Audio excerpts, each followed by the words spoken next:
on the ground, and out comes the man from Mars, and he's got a gun. Oh, I fucked that up. And he eats your head, and then you're in the man from Mars. You go out at night, eating cars, you eat Cadillacs. Lincolns too, Mercuries and Subaru, and you don't stop. You keep on eating cars. Then, when there's no more cars, you go out at night and eat up bars. Where the people eat. Face to face, it's cheek to cheek. One to one, man to man, it's toe to toe. Don't move too slow, cause the man from Mars is through with cars. He's eating bars, yeah. Give me a second. Wall, door to door, hall to hall, he's gonna eat 'em all. Rapture, be pure, take a tour through the sword. Don't strain the rain, pain the train. You'll be singing in the rain. Said don't stop, do punk rock.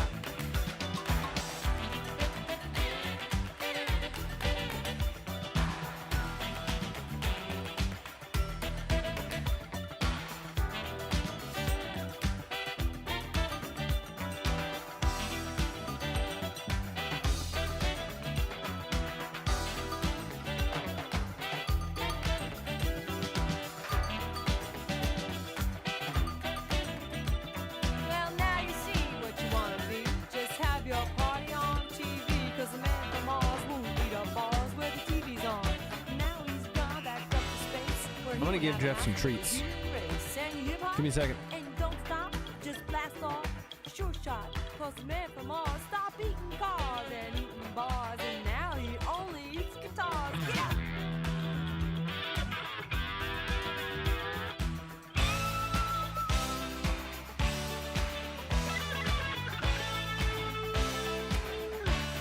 Hello.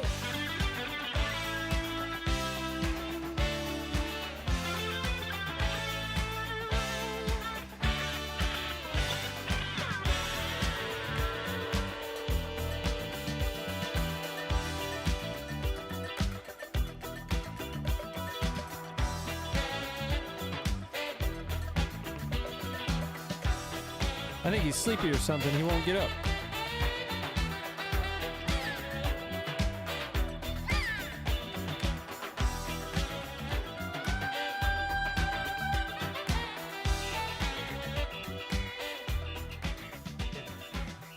I'll save him one more.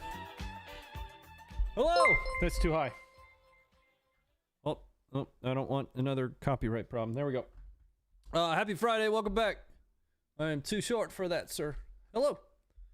I was trying to eat a bench earlier. Yeah, that piece of shit was, dude. Look at this. Look at this photo of him while I'm trying to do the Funker show, man. This dickhead. That was in the corner of the room.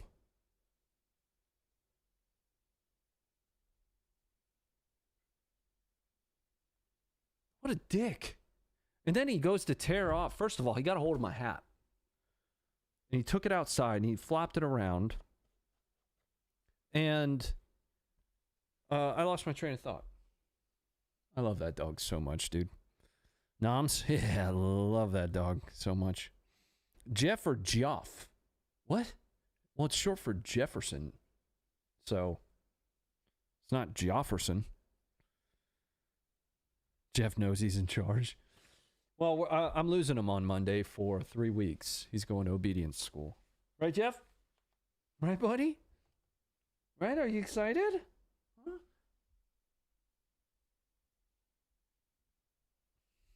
Yeah, that's my boy. Can we see Jeff? I haven't seen him yet. Yeah. Yeah, I'll pick him up.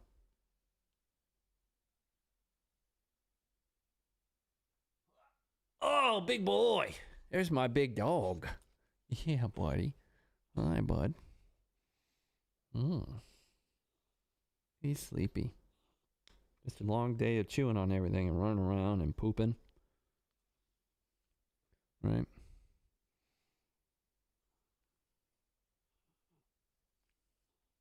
No, don't chew. All right.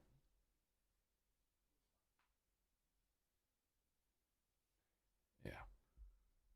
That's my Jeff. No, he's going to, he leaves for boarding school on Monday, and we won't have him for 3 weeks. What is that? Where did he get this? What even is this? I went over to a friend's house, so you guys probably saw the post about it. I went over to Tyler's house for Thanksgiving, The missus and kids went out west for the Thanksgiving week to spend time with her sister's new baby. What, man? But because of Jeff, I'm stuck here at the house. What you got? What is it, bud? And I took Jeff with me, and they were super kind. That is a hyperactive animal, Jeff is. But as I'm pulling in, so I was a little bit late arriving because I put this like whole get up in the back of my truck. Since Jeff's going to travel with me, you know, he's got this whole like back seat setup going on. You know, I'm spoiling the shit out of him. Hey, come here. Come here, you. So I put him in the back of there, and I'm running a little behind. And as I'm pulling into Tyler's driveway, I just hear from the back, and he throws up an amount of things that should not fit in that dog's stomach. Like I don't understand how that little thing's stomach fit all this stuff that he threw up on this brand new like big plush mat that's back there with like a platform, you know, and it's got like a collapsible water bowl and shit, you know. No, so I thought it might have been car sickness as well. But then, like, as I'm cleaning it up in Tyler's driveway, and like I'm already late for Thanksgiving, so I'm like I got Jeff running around next to me, but I didn't even finger through it. I don't know what it was, but it was something big like this. He ate something. Loot crate drop dog vomit. It was so much, and there were so many things. Like there was a hair tie in there that he ate. Hey Jeff.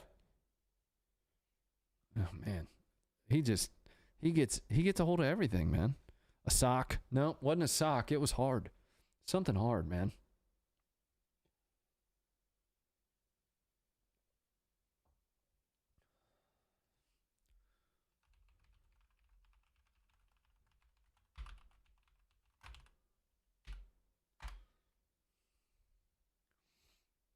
Been there, spent half a day getting my car cleaned. Oh, bro. Well, I mean, the mat is still in the bed of my truck. I got to bring it in and wash it. How much for boarding school? Too much. Yeah, it was a lot. It's an investment in Jeff's future though, since he's going to travel with me. But I had to dip into some savings to do that. And set aside, I was going to get a drone, another drone for American Marksman. I was going to get one of the DJI Airs. So it derailed that for a little bit, but it's more important for me that I set Jeff up for success, right? So I'm not a pro dog trainer, right? I can teach him the basics. Like I can teach him heel. I can teach him sit. He's pretty good at both.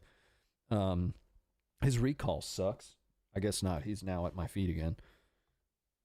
There he is down there. But when it comes to the level of neutrality training that I need him to have, dude, I don't have the ability to do that. That's about it, Greg's. Yeah. Yep. Is that an AT4? Yeah. What's an AT4 tube? Yeah. Yep, sure is. He's good at puking. Yes, he is. Scope Switch 2.0 350. What is that? What is Scope Switch 2.0? Fridays. What's up, Moody? How are you? Hair of the dog? Will you get to visit while he's gone, or is it complete separation? So I did ask them that question. I was like, hey, you know, we're starting this really early, and, you know, he and I are kind of still developing our, you know, bond together. Is there a way I can visit him? And the argument that the trainer said was, you know, let him immerse. And I can kind of understand that when I look at it from my perspective. Like, if you send me to a school that I need to like dedicate myself to learning something, and then like midway through my family comes and visits me, it's gonna distract me. So he was like, I think the way he explained it is, we can do that. I will never keep you from coming to visit him, but he will be better off if you let us just immerse him in training. So I said, okay. They're gonna send, I think, weekly videos of like where he's at in his training, and I'll probably repost those. I think they do them on Instagram. But I chose not to do anything off leash with them. So this is a super controversial topic. I'm not a big fan of it, but I can understand the value of it. People look at e-collar like it's the hear me out, like it's the old shock collars. E-collar is a lot different. It can shock when you turn that bad boy up, but the working levels for dogs are barely more than like pressure, right? So their off-leash training program is they rely on e-collar. I chose to not do their off-leash program. It's not that I'm technically opposed to e-collar. It's that I would rather do my best to train him off-leash after we have all of the on-leash stuff done. And then I'll do my best to get his recall shaped up and stuff myself with basically session to session rather than going straight to e-collar. Again, I'm not opposed to e-collar. And that's because I put it on. When I went to do the interview with them, I was like, let me wear it. Let me wear it and crank that sumbitch up. So he cranked it all the way up, and I barely felt it, dude. Like, seriously. And what it's supposed to be, those old shock collars that were at 100% or 0, people still associate e-collar with those. Now, again, I don't intend to use it on Jeff. So I chose to do their on-leash only program, which is 3 weeks. Peep YouTube reveal from Flux Defense, operators a Raider. Cool upgrade for LPO, you will dig. Is he going to doggy boot camp? Yeah. Yep, he leaves Monday. We were gonna send him earlier, but he needed to finish all of his shots and stuff. How old is he? He was born August 10th. So what is that, 3 months?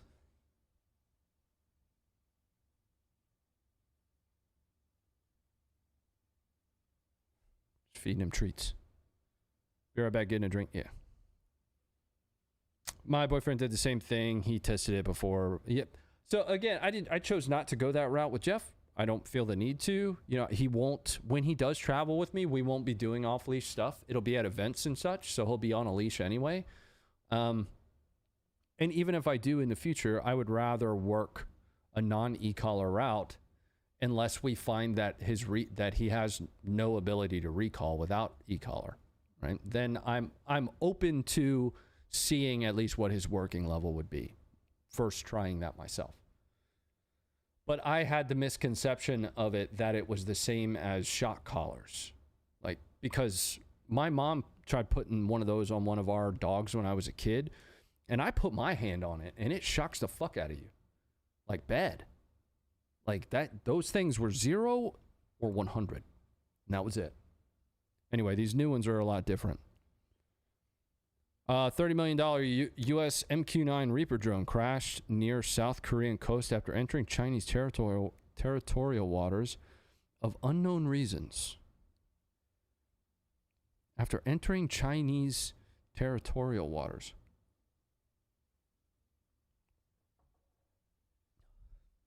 Oh, B8, you're the one talking about the Flux Defense Raider upgrade.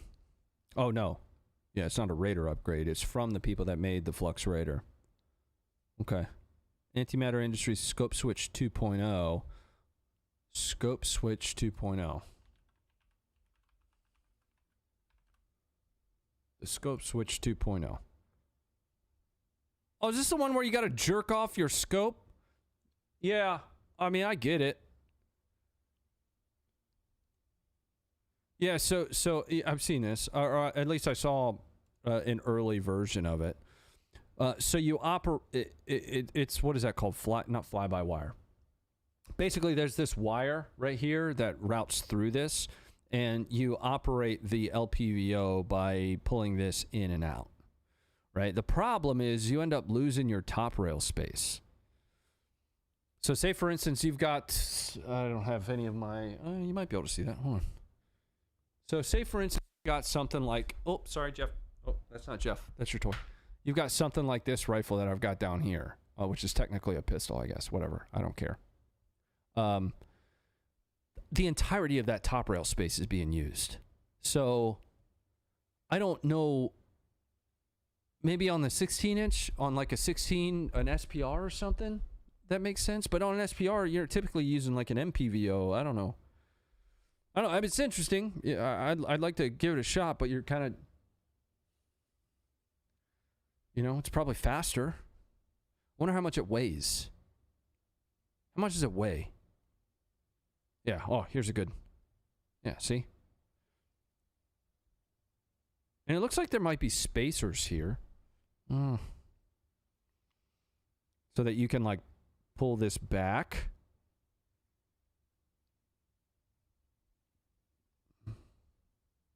I'm not trying to like take away from it right out of the gate, especially not something I've never tried before.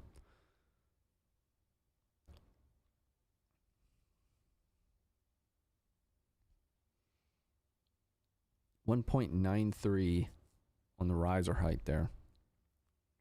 What's the Unity mount riser height?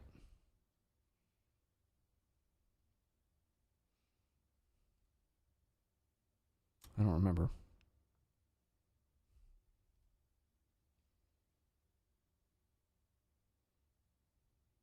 Stroking. They cut the price in half from 1.0. The first one was more expensive than that?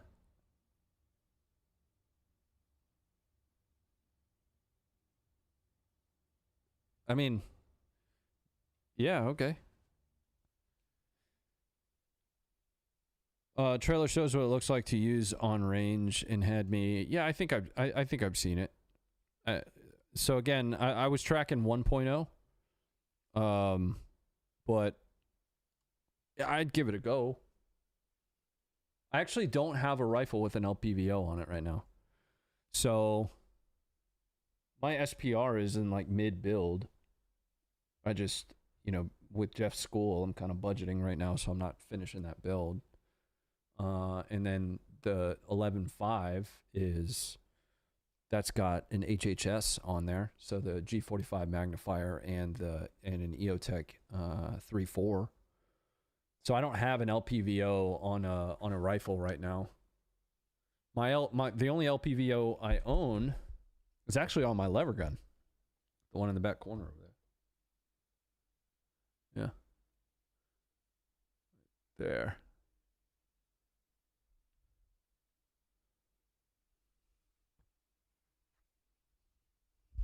Outside Gaming forgot to ask. No, it's okay. So I did mention on the Funker show that we might just end up chatting all night. I don't know. Will it fit on the shorter spear the Grand Thumb dubbed the M7A1? I don't know. I didn't watch it.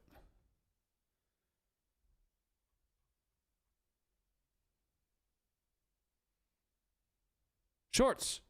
Correct. Yeah. Yes. Mm-hmm. Hold on. Oh, there it is.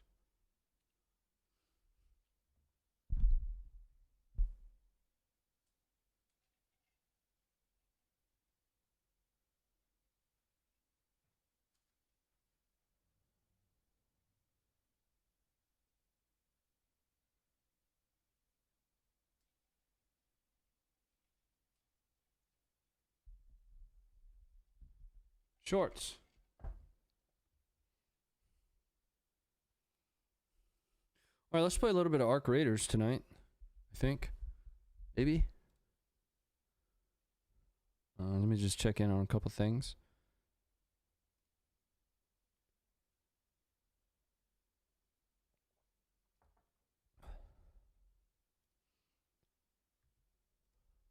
All right, let's get going here. No, remind me later. Get out of my face. Thank you. Let's get the chat back up. I don't see the chat. That cake? What's up, buddy? Hello, Fran. You want to see Jeff? Oh, he's sleeping. Jeff. Hey, Jeff. Hey, Jeff.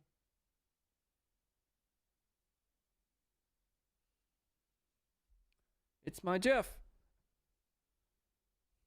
My Jeff. He's sleeping. He got all of his energy out before the Funker 530 show and tried destroying the studio in the middle of it. That was very nice of him. What are you drinking? This is a absurdly large bottle of Elijah Craig. Just their standard stuff. Here.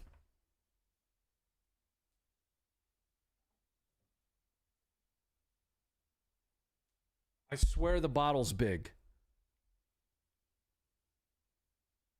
It's actually just a fifth. You know, I'm small. So. Ronnie, as a combat vet, how do you feel about Syrian President Ahmed al-Shara at his name is fucking Jelani, okay? His name is Jelani, and he's a piece of shit, and he should not have stepped foot in the White House.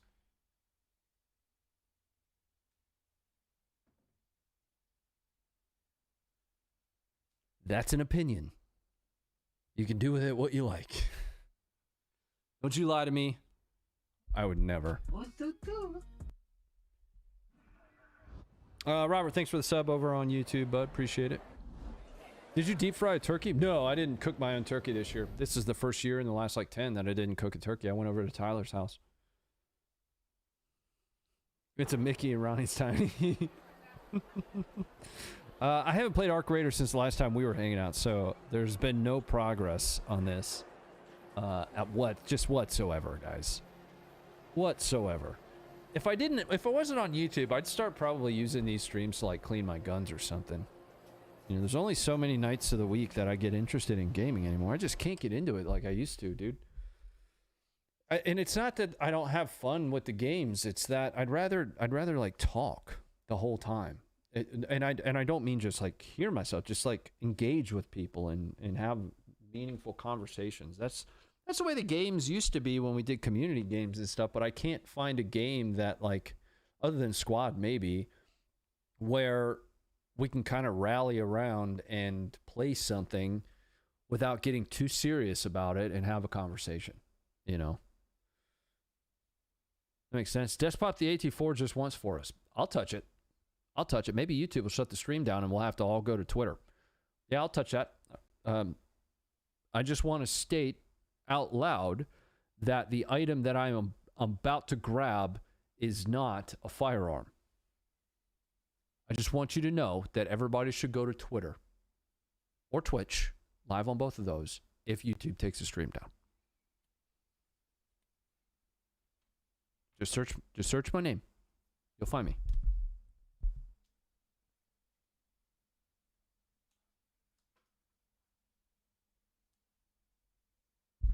There's actually a really fun story behind this.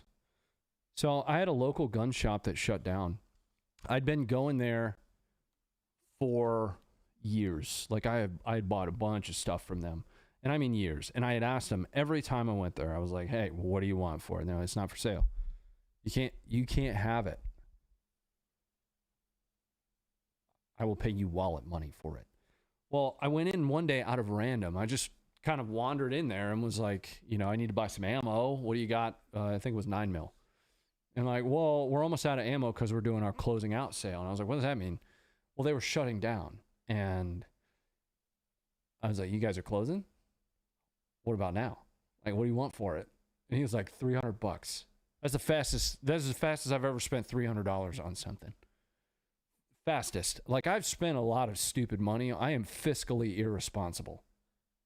This is the fastest $300 I ever spent. I actually broke it, though. So the cocking lever is broken now. Like, I made a funny video with it, and I broke it. The sight is actually still good. The front sight sticks a little bit. The rear sight sticks as well.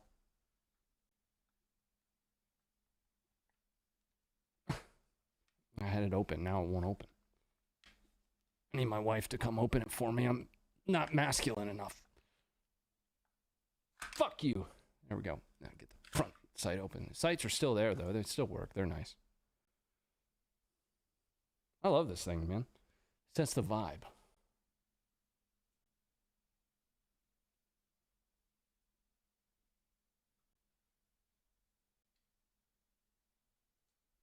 Time out. Hello. If you're going to use a shotgun for self-defense, make sure you're patterning your shotgun with good defensive ammo at known defensive distances. Like so. Perfect.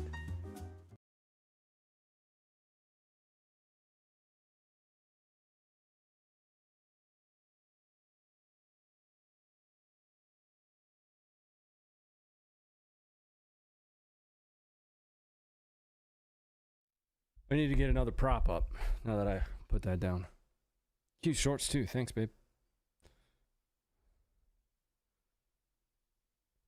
To be fair, even the new ones got stuck. What's up, Havoc? So first of all, I have one total live round. Oh, and I want to show you guys something now that we're just chatting for a little bit. This story connects with the thing that I'm about to show you. So I don't know if is Adam here right now? Okay. One total live round to my name with the AT4. So way back in basic training, I was so I've been competing in shooting sports since I was in high school. It's just been a big part of my life for a long time. So when I went to basic, I was one of the few that qualified as expert, right? For a whole litany of reasons, I wasn't their first choice to shoot the live round for the AT4 or the 203. So I'm a turbo pogue. We don't get a ton of live rounds for that shit. Anyway, the person that they chose didn't want to. It was a female. She shot expert. She fucking killed it, dude.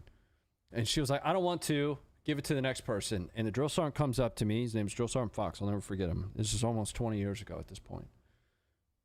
He was like, hey, it falls to you.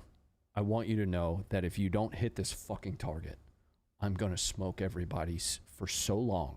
I don't remember how he put it, but he basically said, if you don't quit after the smoke session you're going to get if you miss this, you will be the most resilient person I've ever met. And I was like, bro, this is fine. This is not going to be a fucking problem.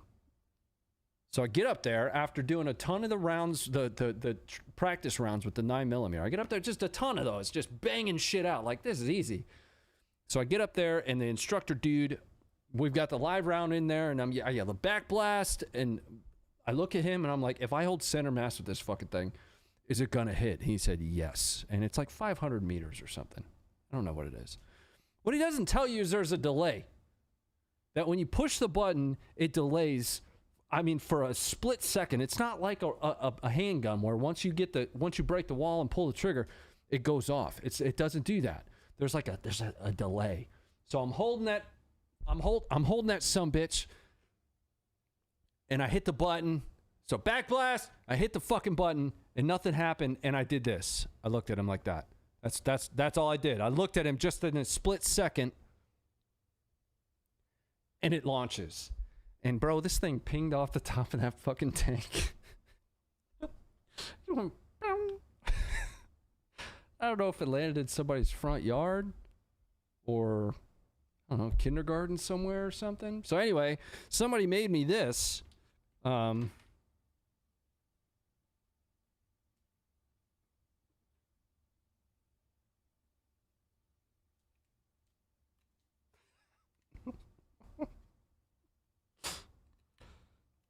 couple years ago, Adam made me this, and it has a base, and it just sits there and spins. That motherfucker.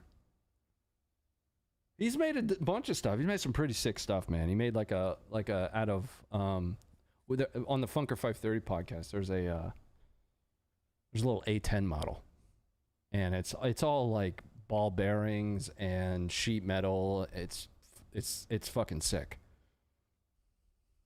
Anyway, yeah, this sits on the base and spins, but I don't have it plugged in right now. Anyway.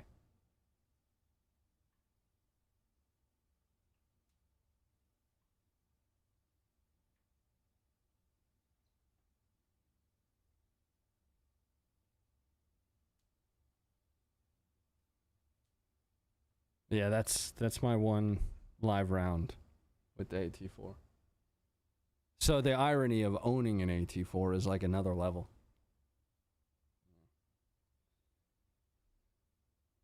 That and the A10 and the Bradley. I haven't received a Bradley.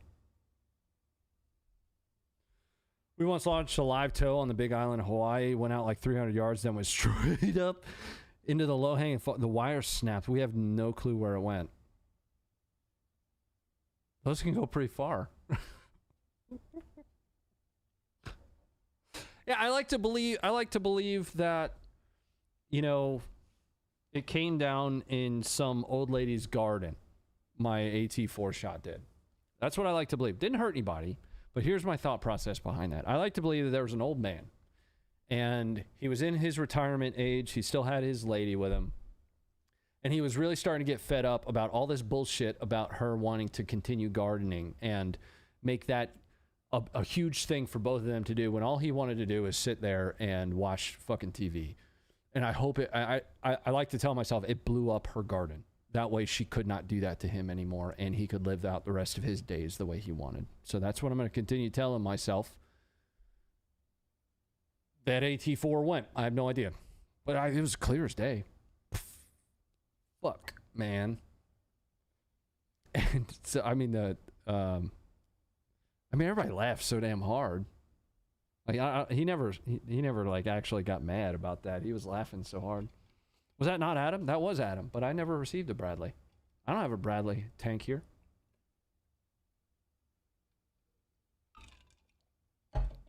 So then we decided to stop doing that. Oh, we then launched a second one and the same thing. The wire snapped again?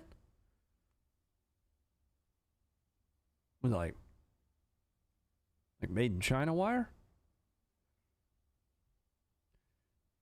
All right, let me read this comment out to you on Kick. The bots on Kick are so bad, right? Like, nobody follows me on Kick. Most of the folks watching are going to be on YouTube right now. Anyway, but we are live on Kick, Twitch, X, etc. But listen to this one. Hello, dude. I admire your gameplay and content. It's fun to watch. I haven't gamed a single fucking time tonight. I haven't even turned the fucking game on. The bots are so bad, Kick. What's up, Blaze? How are you? Remember PUBG Black Budget or whatever pre-alpha signups, Extraction Tarkov uses UE5 should be good. I actually don't know what you're talking about. Not gonna lie, maybe the multiverse, but I legit remember you showing off a welded Bradley mini replica. No, I've got the A10. The A10's dope. The A10's sick. So Adam shared photos of a Bradley, but I never received a Bradley. That was Ronnie's service to air kill? Maybe. I don't know. That would have been 2007? 2007?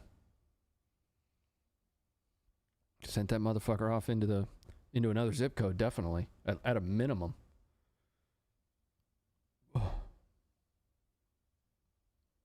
I was kind of hoping YouTube was going to take the stream down, to be honest with you. And they didn't. They took it down for a BB gun. What the fuck?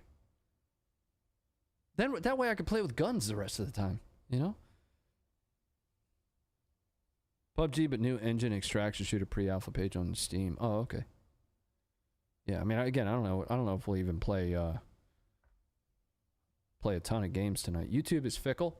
Don't get me going. I actually had a chance to sit and talk with their, like, so myself, Donut, and one of the guys from NAGR's social team. That's doesn't do him justice. He does so much more than that. And Brandon. So we actually got the chance to sit with, like, a lady that reports to the CEO of YouTube. Like, she came out to range day to like see what we were doing, you know, to see gun content. Super nice lady. You know, her one of the guys that reports to her is, you know, a guy that I know pretty well, but she reports to the CEO. And, you know, the conversation was really good. It really was. I mean, obviously we were talking a lot about firearms stuff, you know, like why can't we shoot fully automatic firearms? Like, you can't shoot fully automatic firearms. It'll get demonetized immediately. And that's a problem, right? It's not a problem if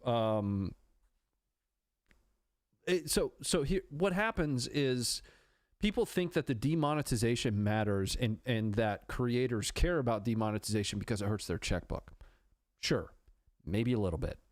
the primary reason that matters, that's why it matters like tonight when we turned off the monetization for the Funker stream, is YouTube then has no incentive to actually send that stream or that content to more people to run ads on it. YouTube is an ad platform with content, not a content platform with ads. So when something gets demonetized, it hurts. It keeps it from seeing the following of that channel, right? It keeps it just the following. So those that subscribe to the channel, that's what it keeps it from hitting. But obviously it also hurts the growth of the channel as well. Like you can't reach any additional people with whatever message it is that you want to put out there. So we had really good conversations. Now, what I'm hoping comes out of that is, I don't even know if I'm supposed to talk about this, but we talked about sending like a bunch of the big headshed YouTuber guys, the ones with all the influence out there, down to headquarters to have a conversation. Like, how can we get to a point to where here in the United States, if we're doing something within the boundaries of what is legal as free Americans, that we don't have that held against us? Because not only is it hurting, like I said, and for most creators, it's not the monetization aspect from a form of making money. It's, hey, you're not even showing this to my subscribers. You're not even showing this to the people that are interested in the content that I'm putting out. So hopefully that actually takes place. I actually had to search the Funker stream since it wasn't in my recommendation. Well, yeah, so tonight's stream, just like last week's stream, I demonetized manually and set an age restriction for. So on tonight's stream, I demonetized it and set the age restriction because we covered U.S. troops being killed here in the United States in D.C. With footage that showed them, that showed the context and situation of that. And we also covered some very heavy war shit towards the very end of the stream. But because of that, something that I don't like is I don't like a perception that I do the Funker stream for money. Like, bro, my small American Marksman channel makes me more money than Funker 530 does. I'm just going to be transparent about that. Since we started doing the live shows, we make very little from Funker 530 YouTube. Like, people think, hey, it was a 2+ million follower channel, that it's got to do amazing for you now. No, the YouTube at this point for us is not about that, right? I saw this stream directly when I opened YouTube. This one, maybe. Yeah, so this one's not demonetized or 18+. The Funker 530 one is. Yeah, it's a major problem, Ronnie. The multinational aspect of YouTube F's things up. So that's something that did come up in that conversation a lot, right? Is, well, we have foreign partners. And it's like, I don't give a fuck about your foreign partner. That's not my problem. It's not my problem. I am making a video on an American platform that is supposed to kind of be my town square, doing something legal that has been affirmed as legal, that is actually codified in the Constitution for me to be able to do. And you are essentially limiting my ability to talk to people about that thing. Now, here is kind of the reverse part of that. It's YouTube's platform, You can move the content elsewhere. If Twitter or X would get around to fixing how people do content on X, that would be amazing. Like, I have double and tripled down on X. In a good way and a bad way. Sometimes I push too much out on X.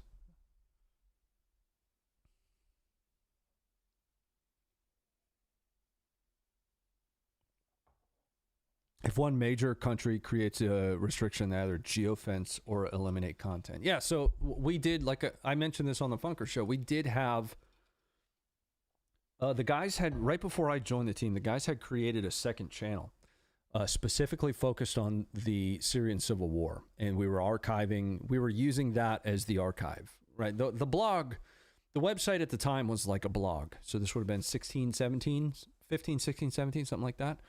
I was in Afghanistan at that time, but the guys were working stuff. So we stood up this free Syrian civil war channel, and we're archiving things not unlike we were doing on the main channel. The problem is YouTube got a hold of that and essentially deleted the entire channel. That was actually when we doubled down when Scott at the time, so the guy that founded Funker 530, that was when he doubled down on developing the app. Right? Now the app's got a lot of work. Like I still see people's name in the app that are, it's like they made their name. This app sucks. Well, bro, it's got, like 4 dumbasses trying to run it. It's not some media conglomerate. It's just 4 idiots trying to figure out how to make something that works. Okay? You're going to be on Unsubscribe next week. I doubt it'll publish next week, but I do have a date that I'm supposed to head out there, yeah. Yep. The app slaps.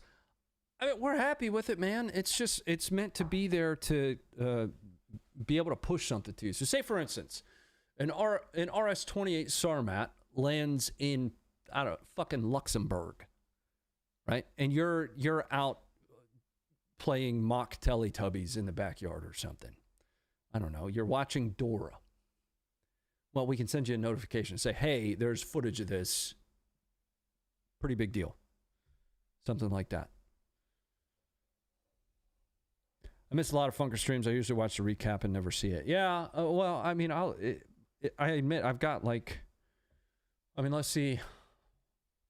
I'm active now on 3 channels, but I own 5. I shouldn't even call it ownership. I run 5. I think 5. 4. No, 5. If you count the Funker 530 Shorts channel that I never kept driving down, it's 5. So I've got Funker 530. I've got this one, obviously. So the Ronnie Fit channel that, this predates any of my Funker work. Funker 530 Shorts, so that's 3. Then I've got the Ronnie Off Target or Ronnie Adkins one, the little gun vlog. And then now we've got American Marksman. Right?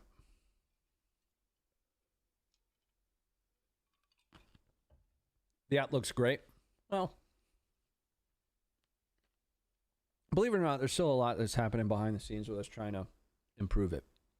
So, something that was added not too long ago was something that I was trying to drive for us as best as I could, which are conflict landing pages, right? So conflict landing pages, what I mean by that is, say, for instance, you want to search something on Nagorno-Karabakh or Ukraine, Russia and Ukraine, or I don't know, any other conflict, whether it be the Vietnam War, the Korean War, is to have this conflict landing page that when you go to it, it's got a basic timeline of the conflict or war, which is clickable. It's all indexed. That way the footage from the archive is right there for you to be able to see, with like the most viewed and the latest that we've uploaded to it. Because again, a lot of people, I still see this comment all the fucking time.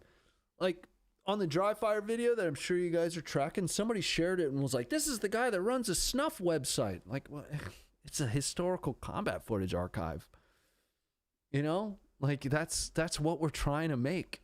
What your perception of it is has nothing to do with its design, right? And maybe it does. Perception is reality, right? I don't know, but we're trying to create these conflict landing pages that when you click on, I want to see all Ukraine footage, or I want to see all Israel footage, or I want to see all, again, Nagorno-Karabakh, India, Pakistan, whatever, that it takes you to a landing page that has, here's the geographical area, here's a basic summary of the belligerents, here is all the footage that we have for it, here's a timeline of major battles and events, right? I feel that's just a troll comment. Oh, no. No. That was very, very serious.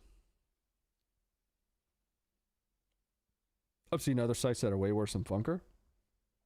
Yeah, we don't measure ourselves against those other sites, though, I guess. Well, some folks might. I don't. When it comes to sites like Gore. Yeah, so posting Gore has never been our thing. Never, ever. I would prefer to just post mechanized assault footage for the rest of forever. That just shows the adaptation of that or something. Combined arms. Unfortunately, it's been like the drone war over the last 4 years almost. Hey, Dad, what's up, Eric? Maybe war would be less common if people actually saw the brutal reality of it instead of the sanitized version most people get. Yeah. I mean, that's the design, right? It's not to say that the Funker 530 team is anti-war. I wouldn't say that I am. Sometimes it's necessary. But if we make decisions about when we do that better, then I think we're in a better position. You know, maybe. I don't know. That might be naive of me. Just my perspective, I guess. Hope you had a great turkey day. I did, dude. Yeah. So I was originally going to just spend it here with Jeff. Here's Jeff. Sleep in. Hey, Jeff. Hey, Jeff. What are you doing, bud? I'm sorry. Did I wake you up, bud? I need you to wake up, though, bud. Hey, man. I need you to wake up because you end up awake all night and you chew up the whole house while I'm trying to sleep. So you need to get up and do something. Come on, man. Hey. Hey, weirdo.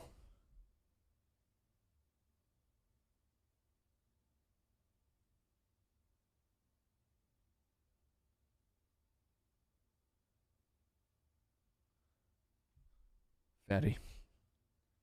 Snoozing. Yeah. Yeah, but he ends up being up all night.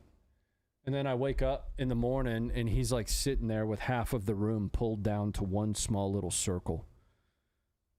You know, he's got his like just circle of shit around him. Sometimes including shit. That he's like, these are my things now. I conquered and now I have brought my spoils of war to this little spot.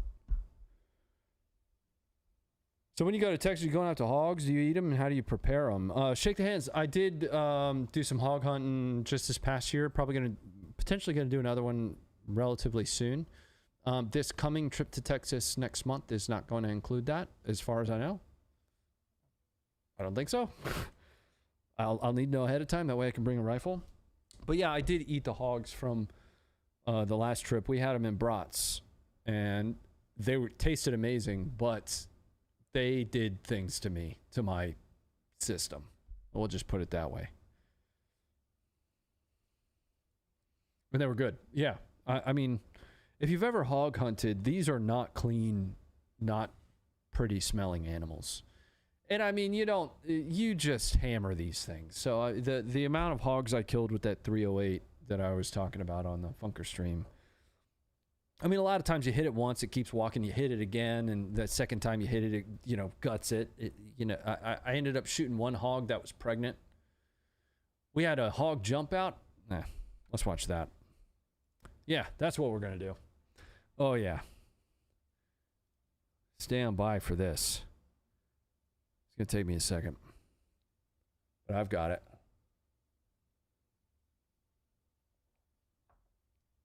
So we had one hog that Alex, the host of Guns.com's content, had shot like an hour earlier in the day. I don't think I've ever showed anybody this. Like, I've never posted it. It's going to be pretty gross. Let me see if I can find it by using jump. Oh, yeah. There it is. Oh. Hogs are very, very resilient creatures. I'll just put it that way. So, Alex had shot this thing with 5.56, and this is the biggest hog that we had come across. He came to pick myself and a guy, his name's Chris. He used to work at Sons of Liberty Gunworks. I was running one of their guns, the Mark 10 that's up on the wall back there. We took up a position on top of some Connexes, and we were there all night. Killed a ton of hogs. I've got a ton of thermal footage of us just rocking just bebopping these herds of hogs. Anyway, Alex had come across this just absolute massive Chad of a hog, and he put a round on it. It was so big in his thermal that he thought it was a cow. And the guide, this was a guided hunt. The guide was like, "No, it's a hog. Kill it." Alex put a round on it, so we were actually cruising in the side-by-side back to pick this thing up. Because you pick them up, you put them in the back. That way you get them on, you clean them up, get them on ice, and you can still cook them. You can eat it, right? This is what happens when we get there. Discretion advised. Animal, yeah, hogs were harmed in this video. Look at that one. Is he still alive? Yeah. Oh, fuck! Stop the truck! Stop it!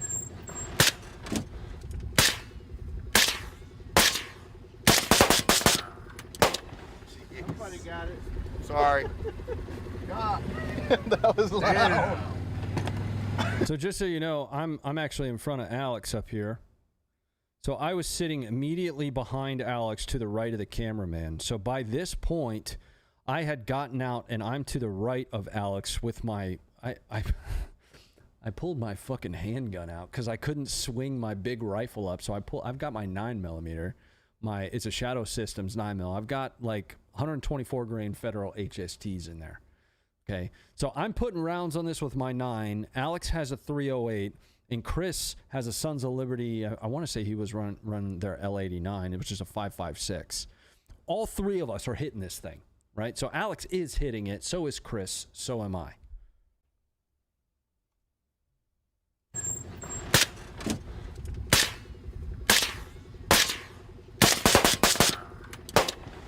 Somebody got it. Sorry. God. But it ain't dead. That was loud. The fucking thing is still moving.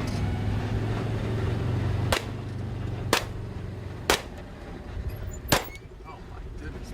Here, I'm gonna jump in. Here, I'll hit him in the head. Okay, he's done. He's good.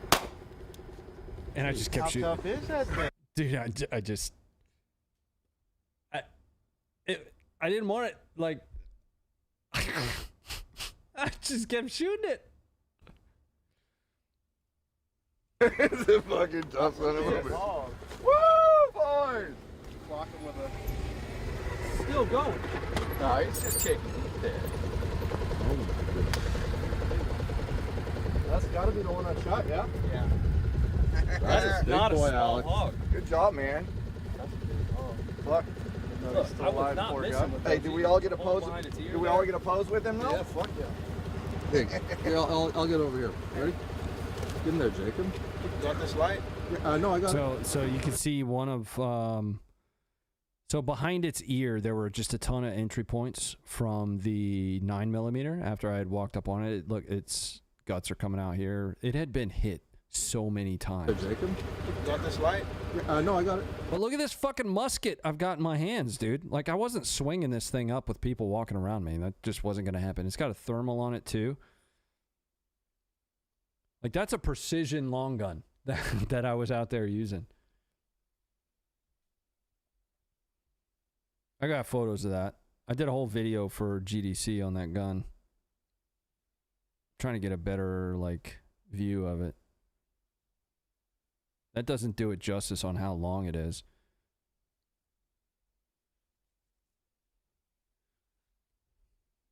That was a damn Brown Bess that I was trying to carry around there. And as we stopped the truck, like, you can hear me tell him, like, stop, like, let us get out and kill this thing so it doesn't suffer. He's still alive. Look at that. Is he still alive? Yeah. Oh, fuck! Stop the truck! Stop it!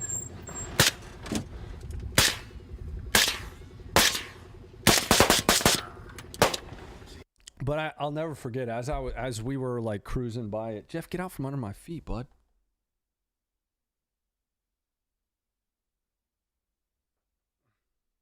Move, buddy. As we were cruising up on that thing, I was like, guys, that's moving. Like, I'm telling you, I see that thing moving. You know, and they were like, no, I shot it out like an hour ago. And that bad boy just did not go down. Now, the footage I have from the 4570 being used, like, if you guys wanted to watch that, hogs are very, very allergic to 4570. Like you hit a hog with 4570, it doesn't get up. No, that's under thermal. So that's really good thermal footage, though. It's a good testament to DNT's thermals.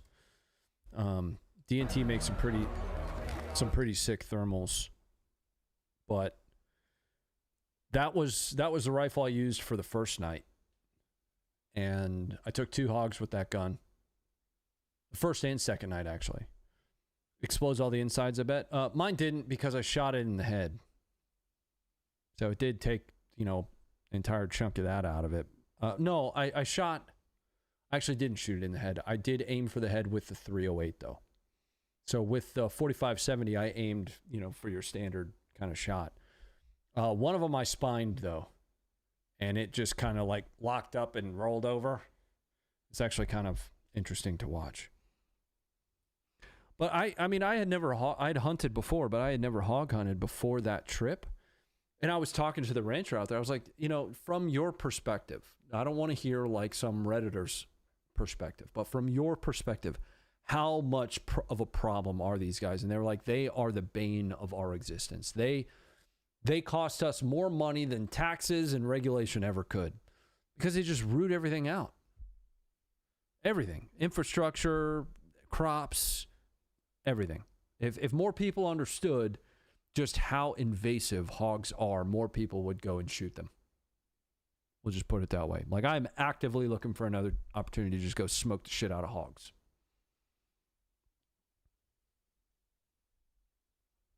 What's up, Pumbaa? Ooh. Is that like your dad? Yep, you cut the nervous system off, animals, muscles seize up. Let me see if I can find that.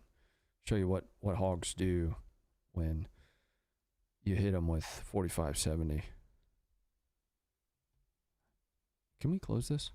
How do I get out of here? Exit. Let's quit. And that 45-70 is sick too. Honestly, one of my favorite guns. So go to Google Drive. I mean, if you guys want to see him, yeah, happy to show it to you. Oh no. Where would that be?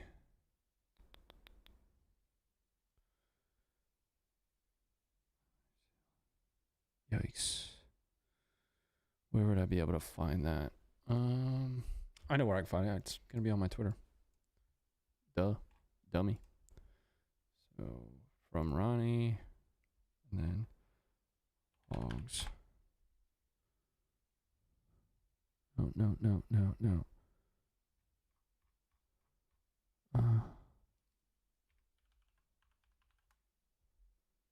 Yeah, here it is. Oh man, this thing got rocked, dude. Why is that shitty?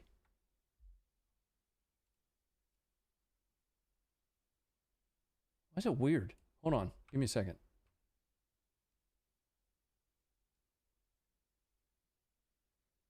You know, and to be honest with you, most things are pretty allergic to 45-70 if you think about it. But watch this damn hog. Oh. No.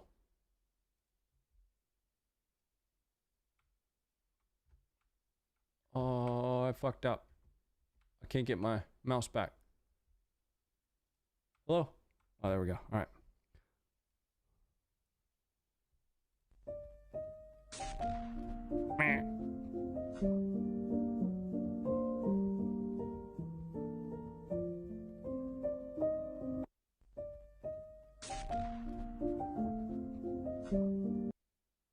They didn't like that.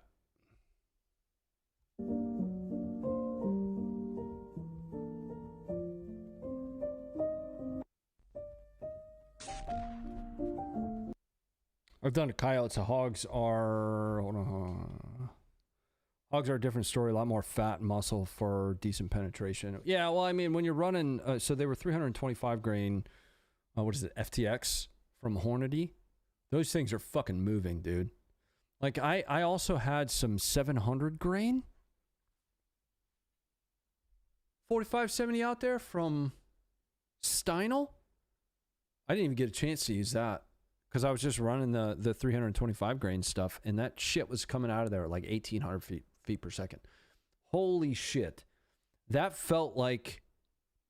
So when your comparison is like 308s and stuff like that, the 700 grain really didn't feel all that bad because it's subs. It's subsonic, you know. It's a 700 grain slug or whatever it is. I've got it right in the other room. And just go look at it. But it's moving at like 950, 1,000, something like that. I mean, yeah, it smacks, but one of the primary reasons I didn't use it is I was suppressed and I couldn't stabilize it in the 16-inch barrel. There was just too much. Like, it was tumbling out of that 16. I didn't have enough spin or enough length to stabilize it. Not having enough length is something I deal with a lot, and I know how to work around it. It's fine. We just ran the 325s. So, but the 325s, dude, trying to zero that thermal with the 325s off a bag, that kicked my ass. The MVG and Glock ad vibes. Well, it had been kicking for a while. So, and I was hoping that more of them, that some were going to come back, and they actually came back eventually that night. So I decided to just walk out there and see if it was dead. So I kicked it in the face, and it was definitely dead. Yeah. Around 160 grain in my 3284 for target shooting. 147. It sounds like a Creedmoor. Standard 308 about 160 grain. Yeah. So I think I was running. Well, no. So what was I running? I was running this hot shit federal stuff for the 308. Federal 308 hunting ammo. 308 Winchester. I'll tell you exactly what I was running. Yeah, trophy bonded tip. But it was heavy shit. It's like 180s or something crazy like that. Yeah, like 185 grain. This is what I was running out of the 308.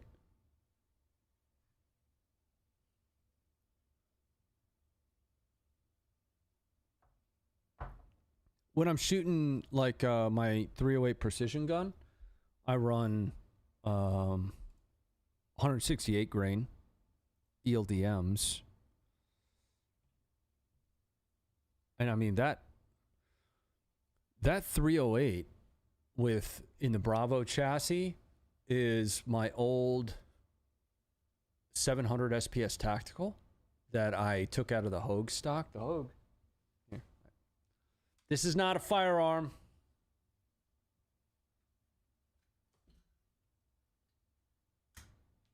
So the Hogue is fine.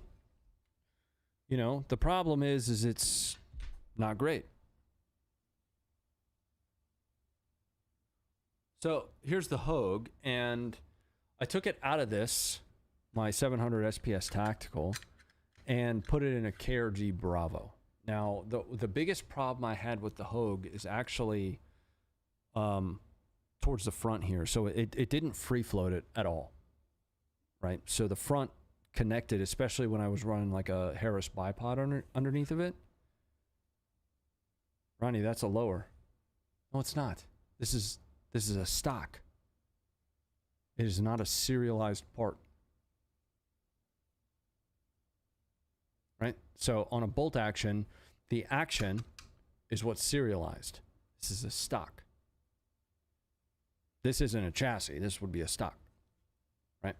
So anyway, the problem with the Hogue stock that comes with the 700s, in my opinion, in addition to the angles and ergos of it, but it doesn't free float it, right? So up here at the tip, it actually makes contact with the barrel, and there's such a thing as barrel harmonics, right? Especially when you have, like this has the swivel stud for the Harris bipods. Especially when that thing is loaded, and there's weight pushing up on it. Does that make sense? So I took it out of this, and I put it in a KRG Bravo, and we took it up to the mountain in Canada, and it, dude, it kicked ass. Like, we pitted it against, we put one shooter on the 308, and then a team of shooters on on a Tikka T3X Tact A1, which is an out-of-the-box fantastic firearm. Fantastic firearm. The 308 in the KRG beat the Tikka. Now, that's probably because of the shooter that we put on the 308. So we put Will on the 308. The other guys are shooters, but they're not long range guys. Will is a hunter. Like he shoots coyotes. When we get like thermals for testing at Funker, we send them to Will. So we put Will on the 308, and then we put a couple other guys on the Tikka. And that's a testament to the balance, right? So the Tikka is probably a better rifle than what I put together on the cheap rebuild of the Remington 700 that I intend to do a video on here eventually. But the balance between, you know, shooter, load, build, or excuse me, shooter, load, platform, which is the rifle, and environment, the 308 just beat them. We were inside of 1,000. I think we were shooting at like 800, something like that. And at 800, there should be no reason that a 6.5 loses to a 308. That is well within distance. Ads, damn, hope I didn't miss your comment. What do you mean? Ronnie, I run Critical Defense Hornady in my Walther PPQ, 1035 FPS. Better than Ball, I guess. Not overly familiar with Critical Defense. I run Federal HST in all of my stuff. Literally everything. Every gun that has self-defense ammo, other than my 45s. My 45s are on Gold Dot. That's the FUD in me. That is what you run with 45. How many rounds to your shoulders bruised? On what? The 45? Or excuse me, the 45-70? Like 3?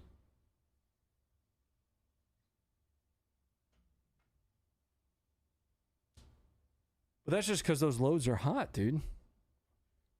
Like those 325 FTXs out of that 4570 are just fucking hot. Hot.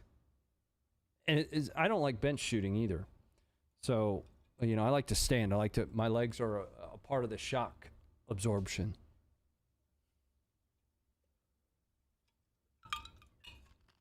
Let's go R700. Yeah. So that was the whole purpose of doing that build, is like, if you're trying to get into, and this video will be coming out, we're just still working through all of our edits and such. If you're trying to get into long range, like, and you say you have your dad's Remington 700, you're probably not going to get into extreme long range with that, but you can accurize that in like a modern chassis, like a KRG Bravo, and it's not going to cost you a lot. The KRG Bravo is like $350, and it's 2 action screws. You take 2 action screws out, you screw that motherfucker into the chassis, and you have a better ergonomically sound platform. You have a free-floated platform. You have something that allows the rifle to do its job so that you can be the only thing that fucks that up. Right? $350. Massive upgrade to your rifle. Do you need it? No. Nope. You could put shit-ass glass on there as long as you've got something to measure, you know, mils or minutes. Get yourself a Kestrel that has applied ballistics in it, so you can start accounting for wind, and you can start working long range. Then when you start getting into extreme long range, that's where you want to start talking about, like, you know, custom curves, where you're talking about the art more than the science, right? So ELR as a discipline is a lot different than long range. So each time I mention long range, I often get a lot of comments like, yeah, I know some PRS guys. And yeah, that's long range shooting. It's not ELR. ELR is its own discipline. So we're, from a distance perspective, you're looking at 1.5 miles, you know, 1 mile to 1.5 miles kind of minimum, I'd say. But beyond that, you're looking at a massive limitation on the total amount of rounds that you can run. You're looking at a science, an art beyond the science of just what your Kestrel says, right? Because once you start getting into those distances, that's where the math starts to fail. And it's ultimately about knowing the fallacy that is the math, because you're moving supersonic out of the gate, right? So the bullet's just going so fucking fast, and then it starts to get into to transition into the transonic range. What is that, like 1200 FPS down to 1000, something like that? That's your transonic range. Once it starts transitioning into that, it starts getting really, really weird from a trajectory perspective. That's when the bullet does shit that you can't really account for with a ballistic calculator. So that's why those custom curves start to matter a lot. Custom curves, when I talk about that, that's in the Kestrel. There is, you got to pay for it. It's expensive. Applied Ballistics, Hornady has done it as well with like their FORDOF software, but Applied Ballistics has, you know, used Doppler radar, which I think the term Doppler radar is just a buzzword at this point. You know, we use Doppler radar. Anyway, they've used radar to better understand the trajectories of these rounds as they start to get into those transonic ranges, right? So supersonic, transonic, subsonic, all the way through those ranges, that transition period. That's when things start going weird, man. You know, and accounting for those things, that's where you start to get into ELR rather than long range, which is like PRS. Right? PRS also is dominated by very small, very fast calibers. I mean, 6GT, you know, 6 Creed, stuff like that. These things are shooting flat. They're shooting very fast, but they don't carry the energy out to the 1.5 miles, to the 2 miles, to, you know, those extreme long range distances that you need to maintain as much trajectory as possible to be able to, you know, find an impact. But then you start to balance weird things. Like, so I've got my 7 PRC, right? So the 7 PRC is better than the 300 PRC, in my opinion, as far as like ballistically speaking. The problem is once you start pushing into the, you know, getting out into the 1.5 miles, the 7 PRC is a 180 grain slug. I can't see splash with that. I don't know if I'm blind or not, especially if I'm shooting alone and I'm just using my, you know, optic on my rifle, but I can't see splash with that. And that's critical, right? The odds of, you know, first round impact at 2,100, 2,200, I don't know, out to 2 miles or so is pretty low. That's the goal. It's doable, but you need to be able to see splash to make a correction off of that. PRS, first round impact, is what you've got to have. You want that. Like, that's it. ELR, I wouldn't say there's an expectation. That's not what I'm trying to say at all. But your first round, if that doesn't hit, typically you're going to hit with your second round because you can make a correction. You can see your splash, especially if they've set up the lane well. But with 7 PRC, it's only a 180 grain slug. So when that, and it's not a slug, it's, you know, with boat tail, the reason they design it that way is so that things can be poured. The jacket can be poured in a way that makes it more concentric and ballistically sound. Anyway, there's multiple components to it. A slug, to me, sounds like a single cohesive thing, and that's not what competition ammo or, you know, precision ammunition looks like. Anyway, I'm being autistic about that. But it's 180 grains. So when that lands, that's not making a huge fucking dust cloud. That's why you start to see the necessity of the 300s, the 338s, the 375s, the 416s. Because from a trajectory perspective, 7 PRC is beating the 300 PRC in every metric. Every metric. But with a 225 grain slug, I can see where that's landing. I can see it, frankly. The energies aren't even all that different. So 7 PRC compared to 300 PRC, 7 PRC being newer than 300 PRC, the energy difference between the two is like 50 pound-feet of energy, something like that. So, I mean, if you have a flatter trajectory in the 7 PRC with a faster bullet and barely, a negligible change in energy, from a hunting perspective, I'd probably rather have the 7 PRC. When it comes to ELR, you kind of have to run the 300 because, you know, if you miss that first round, you need to catch your splash. I'm being a nerd. The short fat cartridge cases were developed by bench rest shooters a long time ago. 6BR developed in the early 60s. Yeah.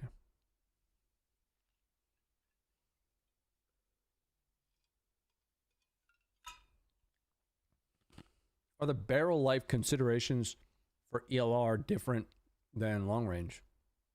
I think that's, if I had to answer that, relative, you know, like how hot, even if it's a small round, is it moving hot? You know, is it tearing up the barrel?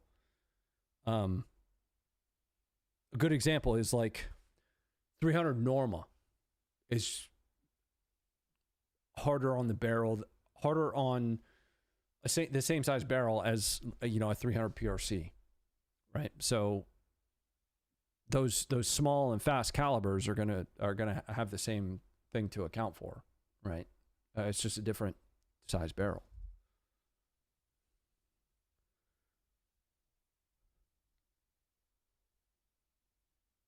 I went way down a rabbit hole there, you know, kind of just like zoned out and unzipped, and my autism fell out.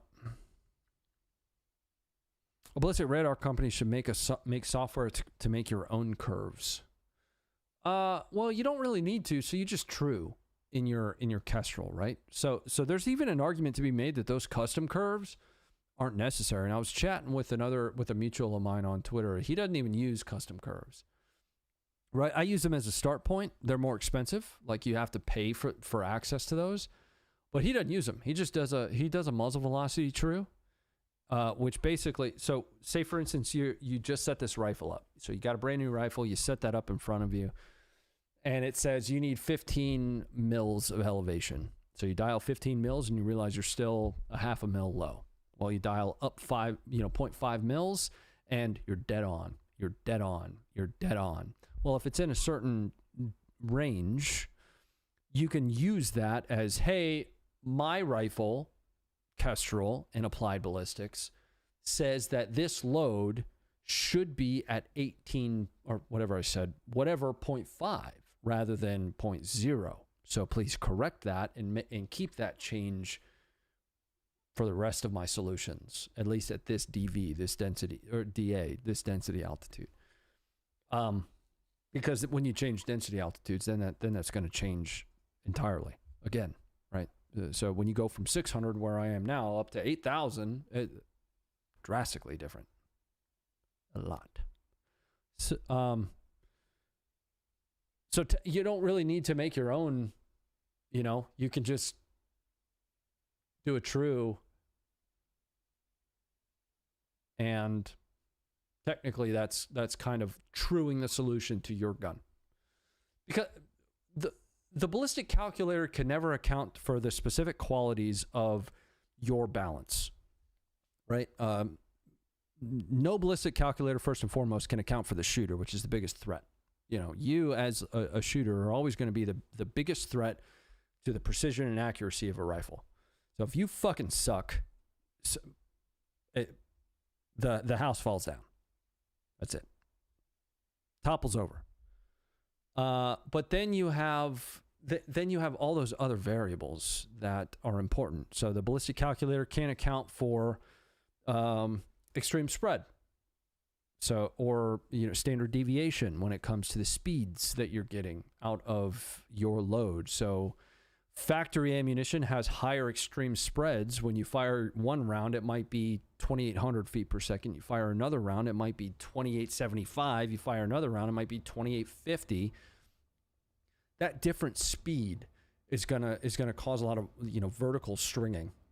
So faster round is gonna land higher, slower round is gonna land lower. You know, just got more speed or less speed. So the ballistic solution can't really account for that. I mean, some of them can, like that's where you start talking about quantum and weapon employment zones, applied ballistics quantum. That starts to get really, that's a long discussion. I use quantum. But it also can't account for like your rifle. The best way for it to do that is to use muzzle velocity, but there are intricacies to your rifle that, you know, hey,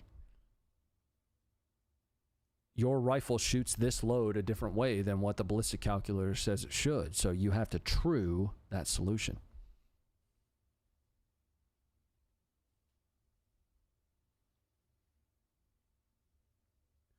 What I do for a specific rifle is make groups of 10 rounds with a slight difference in load and find the best for my rifle. Yeah, absolutely. Yeah. I mean, I've had a buddy that had, this is way back in the day, but we both got a Remington 700 SPS Tactical, and I think doesn't ELDM come in like there were two loads at the time. It was 308. There was 175 grain and 168s. His shot 175s really well. Mine didn't. Mine shot 168s really well. His didn't. Right? But when we swapped, it wasn't the shooter. Like it's supposed to be the same rifle. So again, there's those small variations. One second, guys.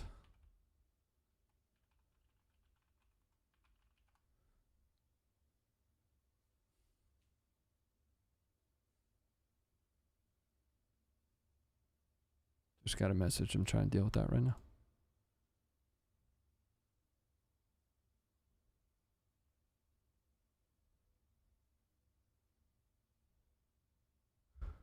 Oh, that's fine. Do you lap your scope rings? No. No, I don't.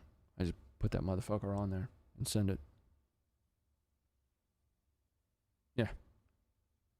Never felt the need to, really.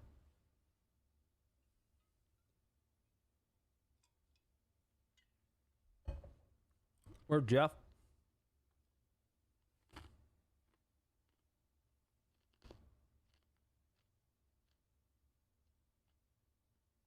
Hey, Jeff. There's my boy.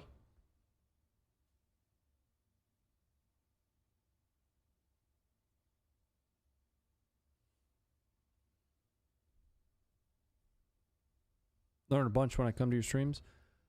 Something to always remember is like, dude, I claim no expertise in any of this shit that I do, right? So anything that I've said tonight, somebody can speak up and be like, hey, you know, I am an expert here in my bona fides. What you just said is wrong. And I'd say, okay, and I'd write it down.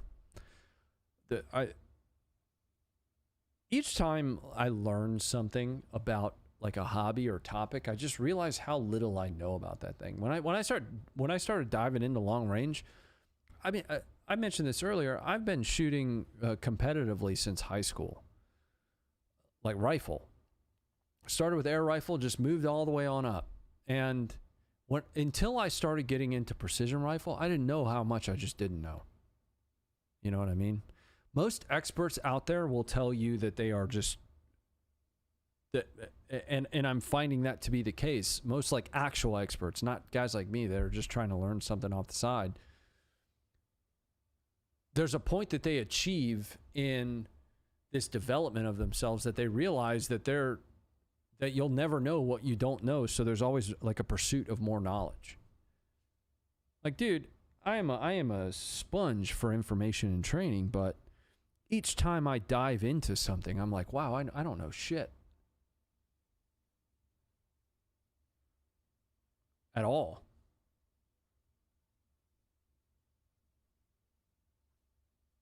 It isn't needed on most nice guns, I think. Are you talking about lapping your scope rings? Like Grandpa taught me growing up, you'll learn more when you shut your mouth and listen. Yeah. Yeah, that's why, you know, getting the chance to train with Rob so much, Rob Furlong, dude, that dude's forgot more about shooting precision rifle than I'll ever know. You know, like, we were filming this video up there, so it'll be coming out soon. It's called, so we went and spectated King of 2 Mile just to watch the competitors, see what everybody was running. I mean, you had good old boys out there running like 300 rum, you know, Remington Ultra Mag. I mean, you know, no wedge prism or periscope on there. They're just holding way above the target and just hoping they drop one in. And he made it to like the top 10.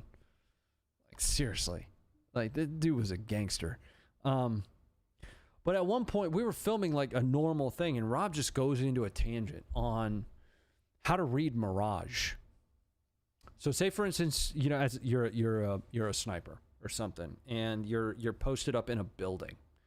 And inside of that building, normally you'd have your Kestrel, right? You're like, okay, I got wind. The wind is doing this. The pressure is doing that. This is my density altitude. But what if your hide site's in a building? You're gonna get a wind reading in the building? No. So what he just like jumped into this crash course on how to read Mirage and how to measure it from a speed perspective. And luckily we were filming. So that's going to be coming out as that one will probably be exclusive because that's kind of his secret sauce. You know what I mean? That one will be exclusive on Pepperbox. But again, that knowledge, that being able to just kind of like recall that and be able to just teach it. It wasn't. We didn't sit down and be like, "Hey, let's teach a class on how to do Mirage or how to read Mirage," right? But he just did it because I think I asked him a question at one time. We were shooting from this like shoot house, this bunkhouse, right? And I was like, you know, do people walk outside and get a Kestrel reading? Like, how do they measure wind? And he was like, well, I teach them how to read Mirage. Most of the people that come to this course have gone to my advanced rifle course. And we block off the wind for a reason and force them to read Mirage, force them into the hardest situation possible to be able to hit it 2 miles. And then he took off. Took off with it. Advanced wisdom, yeah. Yeah. Ronnie, have you tried the new map on Battlefield 6? No, I haven't played Battlefield 6 in a couple weeks. Good thing I got Pepperbox. Oh, so I think there's like a buy 1 month, get 2 months free right now on Pepperbox. There's always a free trial. What is it? The Black Friday sale right now that's happening. So we're about to release. I actually was just reviewing the thumbnail. We're about to release an exclusive. I don't know, within the next few days. Here's the thumb for that. I don't know if I like the thumb though. So all the Canada stuff is about to start coming out. So we did chopper gunnery, precision chopper gunnery, which is different. Like you'll see the photo or the videos of guys like just in a chopper that are, you know, they got an AR and they're just kind of blasting at hogs. You know, what Maury and Rob did is they let me spectate them going through how they train for precision rifle out of a chopper. So hitting at 300 yards. Right, getting as close to a first round hit. There's just too many variables. When you talk about wind being able to affect a round, just 5 miles an hour of wind can just push you at distance. Think about a chopper, right? You got wind coming down, you got wind moving forward, you got the whatever wind on the ground is. You're accounting for all of those different things, and I don't think that's given a whole lot of credit. So this video is really just to showcase this is what training for precision rifle looks like out of a chopper. So that one should be coming out soon on Pepperbox though. I sent you a video on your last X post. Okay. What was my last X post? I don't even remember. A video. All right, let's go to my profile. Is it the one that I said, don't shoot your dick off? This one? Oh, yeah. Is this? Oh, hogs. Well, that's not a video. That's just a screenshot. Talking about this, right? Click, click, click, click.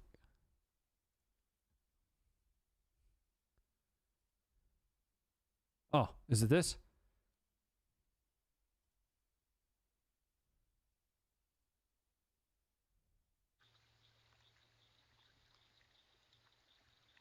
No raccoon there. Trash panda. Oh! Got his ass. Here you go. It's funny that it says sleeping pill.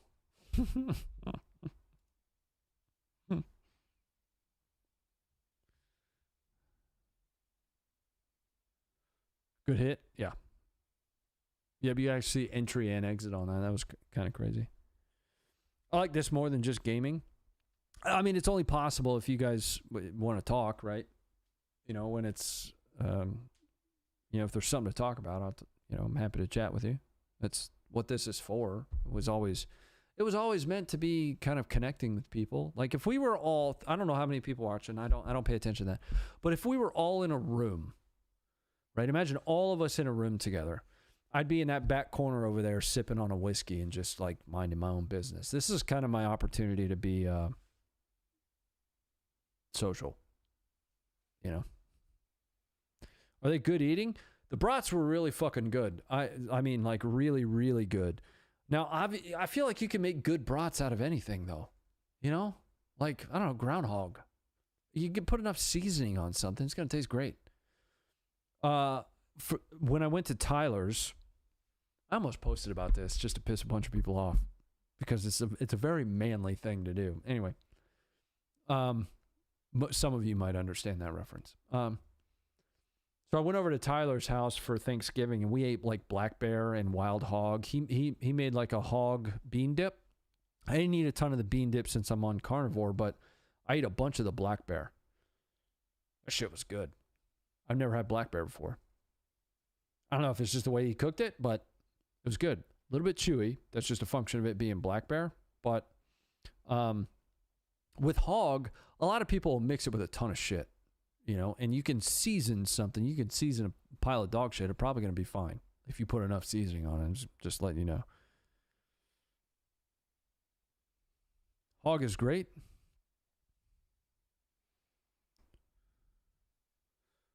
But yeah, I mean, I ate them in brats. Now, there was something in those hogs that tore a bunch of us up. So a bunch of the gun rights guys. Like we were in Colorado when we ate those hogs, which was a few months after the hunt, because that's where all the hog meat went back to. And like 3 or 4 of us went down pretty bad. Something in there didn't agree with me, put it that way. Black bear diet's pretty good if you get one from the woods. Yeah, so he got his from British Columbia. And, dude, it was good. I don't know what he seasoned it with, but it was really good. What's up, Draco? When you put enough seasoning on something, it tastes great. Adds more seasoning to MRE. Dude, yeah, I've never had a problem with the way MREs taste. Never once. It's better than the food I grew up with. My problem with MREs is what they do to my gut. That's bad. Like, that's not healthy. That's not healthy to stop you up for 5 to 7 business days and then suddenly just let loose like a fucking... like some kind of a what's the valve on a damn water a dam or something. Are you a chef? No, but so the missus, some of you guys know this, she used to do culinary competitions. So cooking is actually something that we take I wouldn't say seriously, but our kids get the chance to eat some well-cooked food. Do I cook? Oh yeah, my signature meal, I've kind of got like 3 or 4. My signature meal that isn't some kind of slow cooked meat. Well, it's technically slow cooked meat. It's just not cooked on a smoker. Anyway, it's sherry braised short ribs over mashed potatoes, you know, with obviously a sherry gravy, with sometimes I'll do a vegetable. I don't really care about the green shit. But that's kind of my jam to make. Everybody's got that one thing they love making. But she is a fantastic cook. And I got into barbecue, so smoked meats, well over a decade ago. So I have like a professional grade pellet smoker. And I cook everything on that sumbitch. Oh, man. Brisket, ribs, steaks. Pulled pork. You know, I've made pork belly on it. I've actually got pork belly upstairs. I was considering putting that on the smoker this weekend. Yeah, so ironically, actually, during that trip to Texas, I should be doing a cooking show while I'm down there. I'm hoping to actually get a chance to cook. I love cooking. My kids are shitheads though. You know, like they love our cooking, but they're growing up without having to eat like fucking chicken nuggets and fried bologna sandwiches. And that's the double-edged sword, right? So that's the kind of shit I grew up eating is fried bologna sandwiches, and I'll eat that right now. Like I will eat that. I will shove that in my face right now. It sounds amazing. But they did not have to grow up eating my man. You know what I mean? And that's the goal. The goal is to raise them to not have to do that kind of stuff. But then I also want them to know how delicious a fried bologna sandwich is. It's amazing. Bologna is awesome. They do eat ramen. My man. So, but it's like fucking bougie ramen. It's the Shin Black shit. Like they won't eat Maruchan top ramen noodles. They'll eat Shin My Black. man. You know what I mean? Shit on shingle? No, they like shit on shingle. I don't like shit on a shingle. I think it's gross. It's a poor excuse for My biscuits and man. gravy. All right, that's Northerner shit. I'm not into that. Blech. No, don't put that in front of me when biscuits and gravy is a thing. Blech. Nope. Who just gifted Mosen? Thank you for the 5 gifted members, dude. I make a mean cookie dessert cookie. That sounds awesome. Cookie dessert cookie dough. Oh shit, dude. I haven't had a dessert in a long time. So I've been on carnivore since late September. So when I get off this stream, I'm going to go upstairs. I'm going to make a thawed New York strip. Probably sprinkle some blue cheese on top of it just for extra calories, but that's going to be for lunch. What did I have? I had about a half a pound worth of hamburger formed into 2 patties, an egg on top of each, and 3 bacon slices split between each. That was my lunch. I haven't eaten anything other than that today. And then I'm going to have that, I'll cook that steak tonight, which is going to be soon. I'm going to get off soon. I don't think I'm going to stay on carnivore too much longer. So I'll be honest. I'm going to give it another month probably. But I did have blood work done. Let's just talk about that for a second. I did have blood work done, and we're going to do my blood work again, fasted this time, because my cholesterol was a little high, and it shouldn't be with the amount that I work out. I'm in the gym 7 days a week.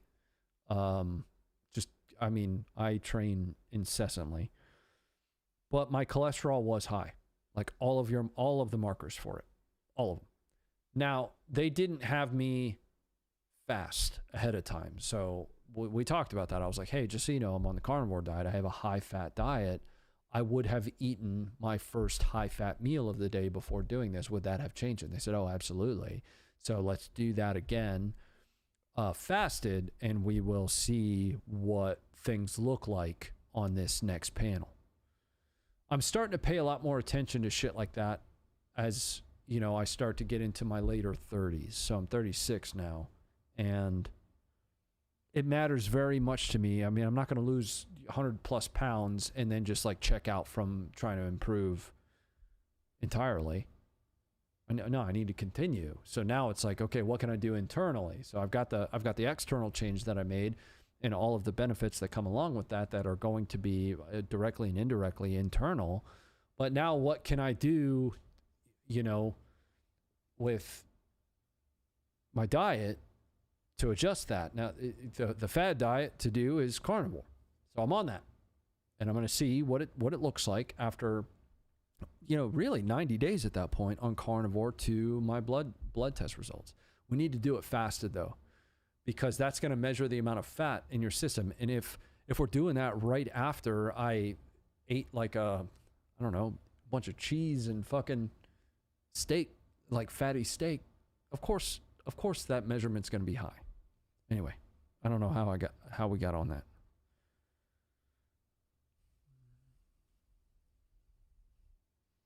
RFK Jr. says high cholesterol is great. Okay. Yeah, I don't know. I won't claim to know like a whole lot about what's good and what's not. This is all the blood work and your levels and stuff.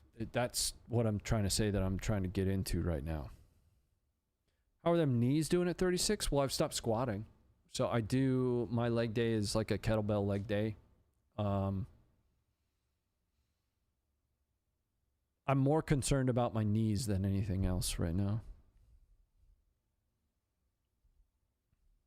You feel the rain yet? No.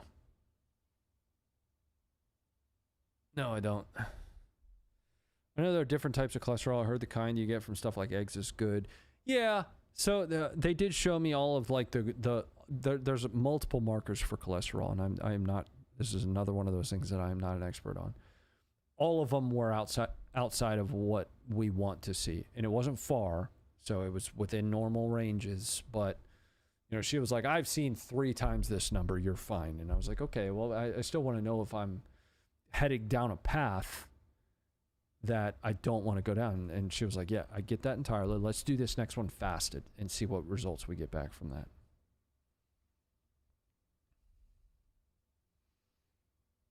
I injured my knees as a teen skiing. I'm worried. Yeah, so my only worry from like an arthritis standpoint is this hand. So this hand was broken 3 times. Lacrosse, boxing, and then an MRAP turret. Basically just, it broke in lacrosse. I got hit by some long stick midi, just like fucking, and it broke that motherfucker right out of the gate. And then I broke it right out of high school boxing. And then I smashed it again in an MRAP turret, and it broke it again. So it's kind of perpetually broken. There's actually a big bump in it. You know? Like right there, you can actually feel it when you end up comparing it with the other one, like it's not there. It's difficult. You're not going to be able, I don't know if you're going to be able to see that, but I don't know if we ever meet, ask to feel my hands up if you want to feel it. That's my biggest concern. That and ligaments in the left shoulder. The right shoulder's okay. I have psoriatic arthritis. I don't even know what that is. That sounds horrible though. My fingers that I broke ache pretty bad in the cold. Oh, I do have another issue. So I think it's like a blood flow issue, which scares the shit out of me. So when my feet are cold, my feet get cold really, really easily. Like super, super easily. It could be fucking 80 degrees in the house. And I've got my feet up and kicked back on the couch, and suddenly my feet are freezing, and then they lock up. Now I chatted with the doctor about that. He's like, you could have a blood flow issue in your legs. My stepdad, before he died, he had to have a bunch of stents put into his legs, right? And we think, well, we don't.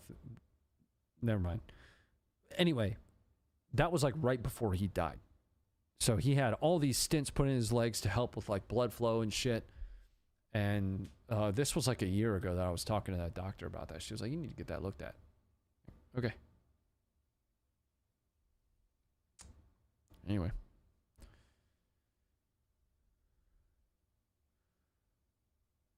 Surgeon tell you he's never seen so much arthritis in their spine for oh man. Yikes, bro. We never played video games. I'm sorry. I'm sorry we didn't do that. I'm sorry I ran my mouth the whole fucking time. I feel like we were talking about some interesting things, though.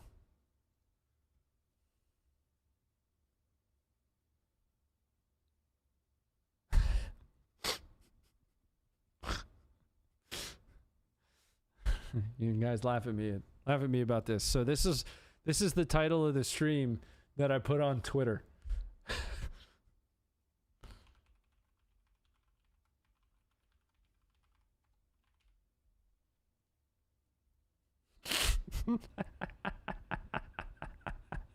I am not serious. Oh man, I wish I was serious. I wish I you know, every so often I wish I was like one of those stoic kind of accounts that you can just like, I don't know. That ain't gonna happen. Not gonna happen. Don't cheddar bob yourself. What dick? It's damn cold, man. So if you're not trying, most of you guys should be tracking like the whole fucking debacle around. I went viral on Twitter for a post that I was dry firing on my backyard, and I was actually cooking. Since I'm on carnivore, the only thing I fucking eat is steak. So I posted, I was like, hey, I'm reverse searing this steak. You know, I had a glass of bourbon, dry firing my new gun. Life's good. I didn't say life is good. I should have, because that was the intent. But then, like, apparently that's like performative masculinity or something. I didn't even know what that was. I didn't know what that was. I had to look that up. I had to go and I had to fucking Google that, because they were all there. I mean, thousands of comments, thousands of people were like, "This is performative masculinity." I'm like, what the fuck does that mean? I'm literally just trying to share with people that I'm having a good time on my back deck with my gun, right? That's it. And it was it was the weakest fucking dry fire reps ever. I worked a, it's back there. It's right there. I worked a gun show this past Sunday. So most of you know that I work for the National Association for Gun Rights as my W-2 job. I'm the industry relations director. So I went out to the big gun show in Virginia. They do it every year, but they do it quite often actually, at the Dulles Expo. But this is the last one. So I was on the ground out there, just like working at the gun show, and I had just built that Glock 45 I've talked about, and I was like, you know what? I need a holster for it. I don't even have an outside the waistband. I don't have an inside the waistband holster for it. I don't like having a gun without having a reason and a way to carry it. So I picked up a new holster that day. Some local company, they were making pretty good rigs. You know, I got a feel for it while I was there. I was like, yeah, this is great, dude. I only paid $60 for it, and it's a great rig. So I got it home that evening, and I was cooking dinner. By the time I got back home, it was like 5:30, and it was time for me to start cooking dinner. So I fired up the smoker. I put my steak on the smoker. I had like an hour. I was home alone. I was like, you know what? I'm going to try this thing out. So I put I unloaded it. Put the magazines down here, went upstairs with the holster, was wearing it around. I was like, well, let me see how it feels. So I started trying it out there, and just like, wow, that feels good. And then it hit me. I was like, this is the life, dude. So I was on my back deck. I'd had a drink. My handgun was clear. I was in an entirely separate place of my house. So I had a bourbon. I was like, this is the life. This is the goal, right? And I record almost all my training. The amount of shit that I post, like if you could only see the amount that I take video of, just so I can go back and look at it and be like, okay, I didn't, boxing, for example. Well, I didn't cover my right well enough with that left hook. I didn't, I don't have enough head movement there. Or with dry fire, I need to watch how I'm indexing, because I'm indexing too early. It's a little dangerous, or I'm indexing too late. I'm not getting my hand on the gun properly.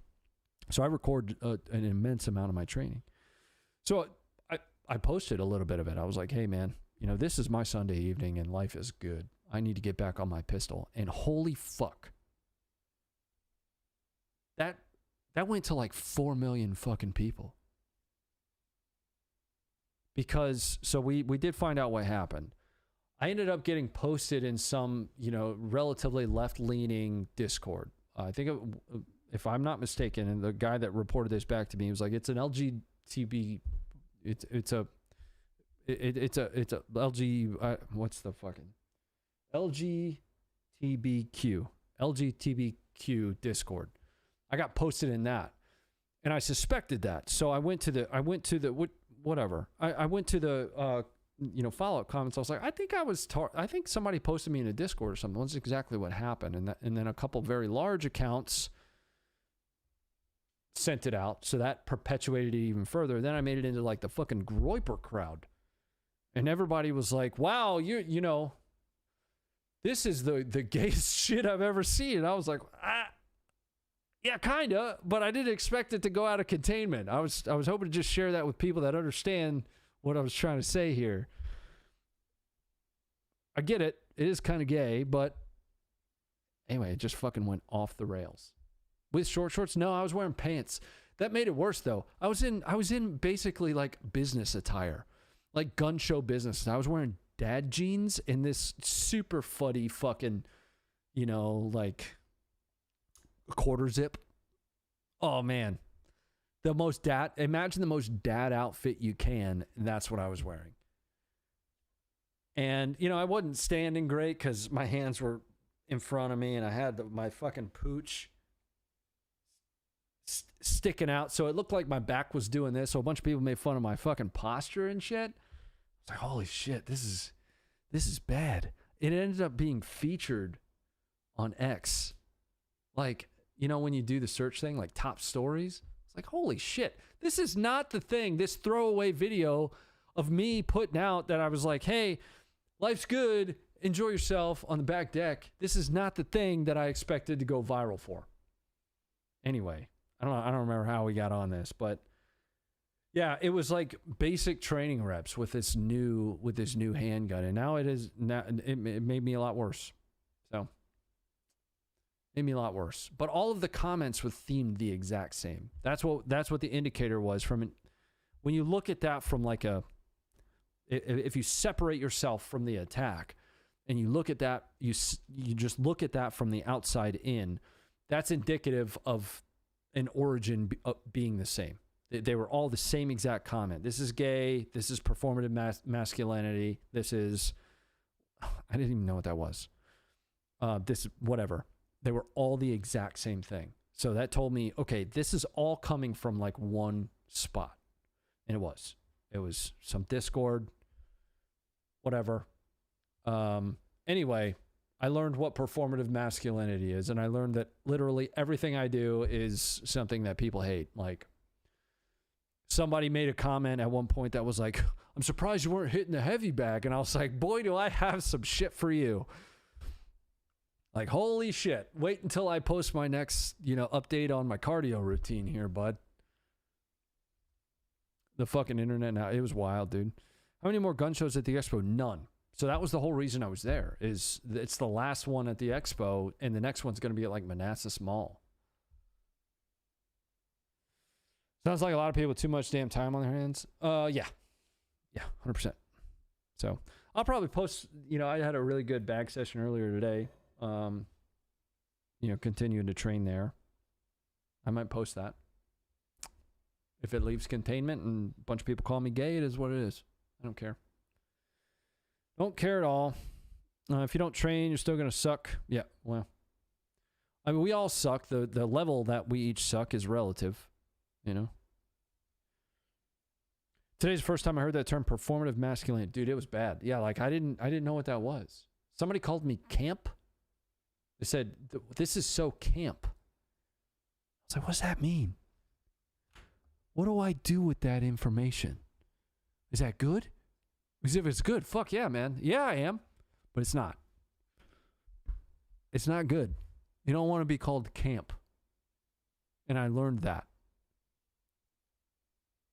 Like, that's a new thing that I know now, that I don't want to be called camp. I enjoy camping, but that's not the same. It's not the same. Apparently, it means cringy. I kind of don't care about that, though. That's a Gen Alpha thing. Which one's Gen Alpha? Which one is that? Is that the newest one? Is that the current one? I mean, all right, so I'm a millennial, right? I'm the last of the millennials. I was at 89. The youngest little fuckers. Oh, fuck them. Those little kids. Put them on a seesaw. Put my foot down on one side of it. Send them into another zip code. Be quiet, little baby. In my day, we called it gay. Well, a bunch of them did. So...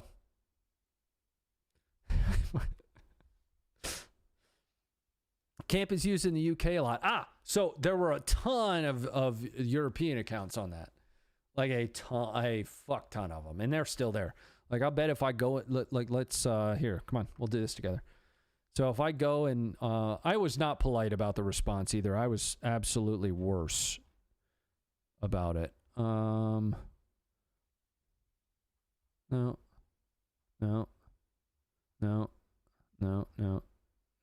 Oh, yeah, and like I did this one. Oof. But the comments, they're still finding stuff. Where is it? Guy, what do you say? Wildest fantasy is someone trying to murder him. My wildest fantasy is actually like having a log cabin at the top of the Rockies, man. I just want to be honest with you, bud. This is the kind of clown that would piss down his pants if shit ever hit the fan.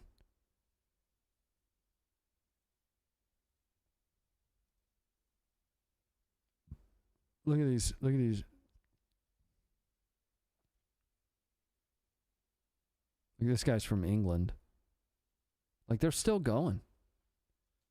It's impressive. First of all, your opinion has been discarded since you know, like 1776. Like, I just don't, doesn't bother me at all. 0.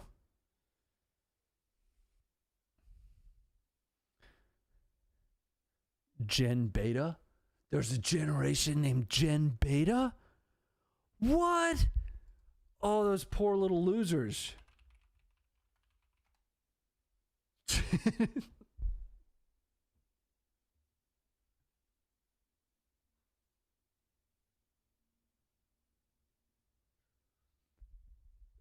2025 to 2039. Yes! I don't have any kids in Gen Beta. All of my kids are alphas. Yes. Imagine being an out of the box beta. Huh? Oh no.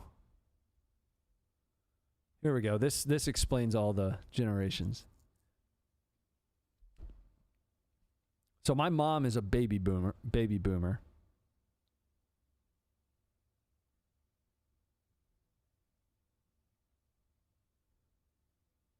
And then Gen X, right?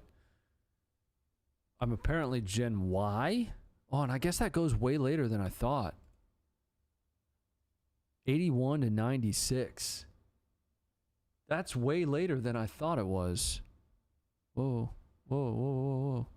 Oh, this is interactive. So these are alpha. So alphas are 2013 to mid 2020s. Yeah, so even micro might be a beta. Oh no.